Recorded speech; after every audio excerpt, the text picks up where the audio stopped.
3. Here we go. So, part 3. Here we go. I have my daughter now, so I might get distracted. So I got in a really bad relationship, and short story, I moved in with this other girl just down the road from the bad relationship guy, and she was a bad influence, and she drank a lot, so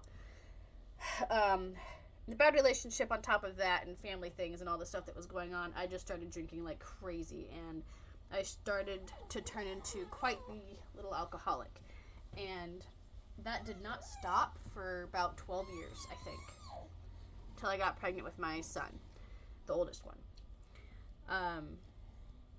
Because in that moment is when things really started to change for me, was when I got pregnant. It was planned, by the way. I started having this realization, like, oh no, what am I going to do now? How am I going to afford this kid? And, I didn't want kids my whole life, and now that I even planned one, I still have no idea what I'm doing, and started freaking out. I didn't have any money. I sold my truck to pay for groceries. I mean, I had no money. I spent it all on alcohol and cigarettes. So, I was about to move states from one to another. Leave everything I've ever done my whole life and get sober and have a baby and move. What? There was just so much going on. So anyways, I moved and started praying, like, help me out, because I don't know what I'm doing kind of prayer.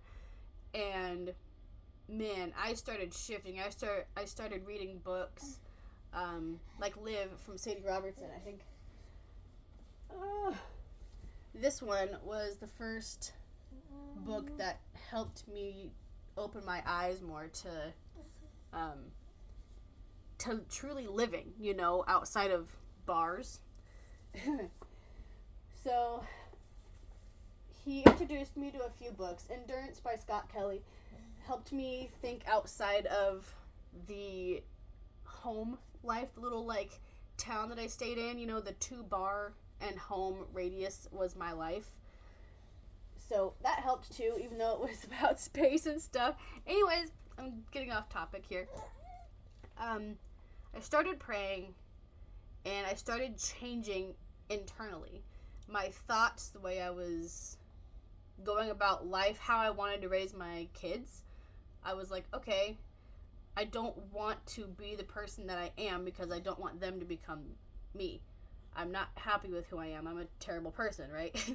So I started praying for help on, I'm trying to think of a word.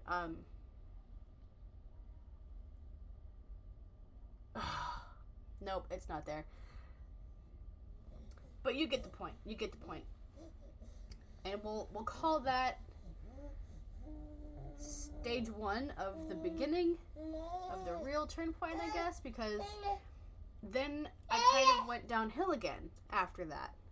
And by after that, I mean, I had my baby, and home life was crazy, to say the least. I'm not going to get into details on that. But then I ended up moving, and me and my husband got our first home. We bought our first home. And that was like a hallelujah, thank you God kind of a moment. Yeah. Yeah, you're not in the story yet. You come later. So then things were just good at that point. Things were really good. So I started kind of pulling away from God, like a little bit, on the praying part, the reading of anything part. I was still going to church, but that was about it. And so that was just the start of the incline after that, because I obviously wasn't spending any time with God and all the things. So, what was it?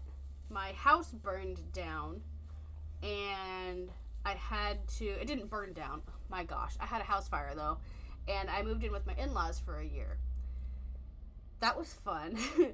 So I started spending more time with God during those moments, because that was actually an answered prayer. I thought God had forgotten about me. Oh man, that's kind of part of the story. I was so